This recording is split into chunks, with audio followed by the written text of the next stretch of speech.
Kasih karunia dan damai sejahtera dari Tuhan Allah Bapa kita dan dari anaknya Tuhan Yesus Kristus menyertai kamu sampai selamanya. Amin. Selamat pagi Bapak Ibu Saudaraku yang terkasih dalam Yesus. Selamat memuliakan Tuhan dengan semua aktivitas yang baik dipandu firman-Nya. Dari 1 Yohanes 4 ayat 9 demikian firman Tuhan. Dalam hal inilah kasih Allah dinyatakan di tengah-tengah kita, itu bahwa Allah telah mengutus anaknya yang tunggal ke dalam dunia, supaya kita hidup olehnya. Demikianlah firman Tuhan. Bapak Ibu Saudaraku yang terkasih dalam Yesus Kristus, kesimpulan dari seluruh ajaran kekristenan, yaitu yang terdapat dalam kitab para nabi dan seluruh hukum Taurat adalah kasih. Yaitu kasih terhadap Allah dan kasih terhadap sesama. Karena Allah yang kita sembah itu adalah kasih. Dan ajarannya adalah kasih. Di ayat 16 dalam 1 Yohanes 4 ini dikatakan demikian. Allah adalah kasih. Dan barang siapa tetap berada di dalam kasih, ia tetap berada di dalam Allah dan Allah di dalam dia. Indikasi seseorang mengenal Allah adalah apabila dia mengasihi. Di dalam 1 Yohanes 4 ayat 8 dikatakan demikian. Barang siapa tidak mengasihi, ia tidak mengenal Allah, sebab Allah adalah kasih. Dari firman Tuhan tersebut, dapat kita simpulkan bahwa pemeluk agama yang tidak dapat hidup rukun dalam satu persekutuan dan saling mengasihi, sesungguhnya mereka tidak mengenal Allah dan Allah tidak ada di tengah-tengah mereka. Termasuk orang-orang yang mengaku Kristen. Walaupun dia Kristen dan melakukan ibadah setiap saat dengan rajin, tetapi kalau tidak dapat berdamai satu dengan yang lain, saling membenci, saling menfitnah, tidak mau saling mengampuni, dan tidak mengasihi dengan sungguh-sungguh seorang akan yang lain, sesungguhnya dia tidak mengenal Allah dan dia tidak di dalam Allah. Umat manusia yang tidak dapat mengasihi orang lain, apalagi di luar suku, ras, agama, dan juga kelompoknya, sesungguhnya tidak mengenal Allah. Karena itu, saudara-saudaraku yang terkasih, marilah kita hidup saling mengasihi. Marilah kita hidup di dalam kasih. Dengan demikian kita hidup di dalam Allah.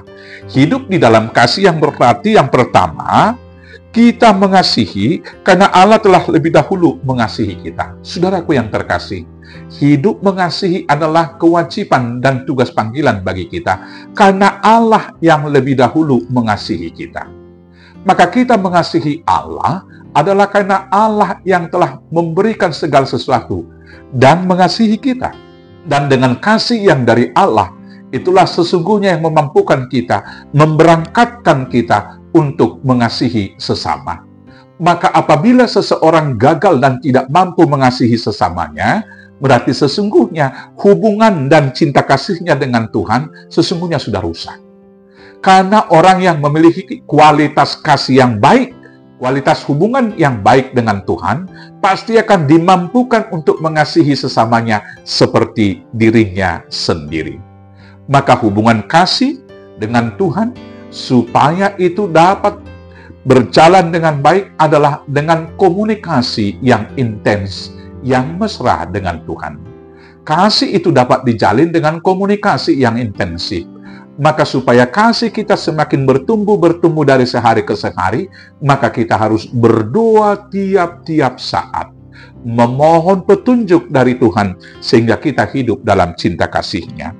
Yang kemudian mengasihi adalah memberi, itu yang kedua. Dalam hal inilah kasih Allah dinyatakan di tengah-tengah kita, yaitu bahwa Allah telah mengutus anaknya yang tunggal ke dalam dunia supaya kita hidup olehnya. Itulah renungan bagi kita di ayat 9 pada hari ini. Sebelumnya di Yohanes 3 ayat 16 dikatakan demikian.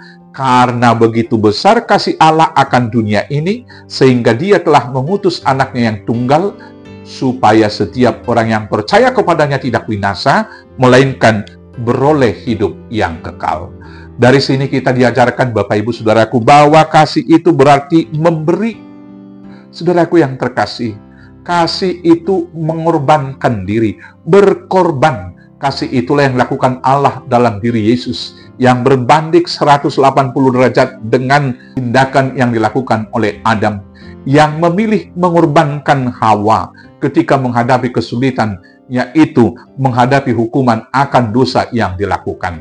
Tetapi Tuhan Yesus justru berbeda.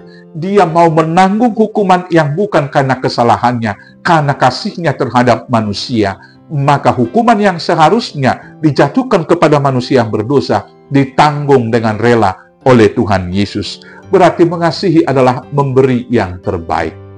Bila kita mengasihi saudara-saudara kita, keluarga kita, suami kita, istri kita, anak-anak kita, teman satu persekutuan, dan sekeliling kita, berarti kita harus memberi. Yang pertama, memberi perhatian kita, atensi kita, bagaimana kita boleh merasakan mereka, dan kemudian merasakan apa yang mereka rasakan. Empati harus ada. Memberikan waktu kita, bagaimana kehadiran kita dapat kita persembahkan untuk menyenangkan hatinya. Bahkan memberikan nyawa kita sebagaimana yang diteladankan oleh Tuhan Yesus. Saudaraku yang terkasih, dalam 1 Yohanes 4 ayat 18 ini dikatakan demikian.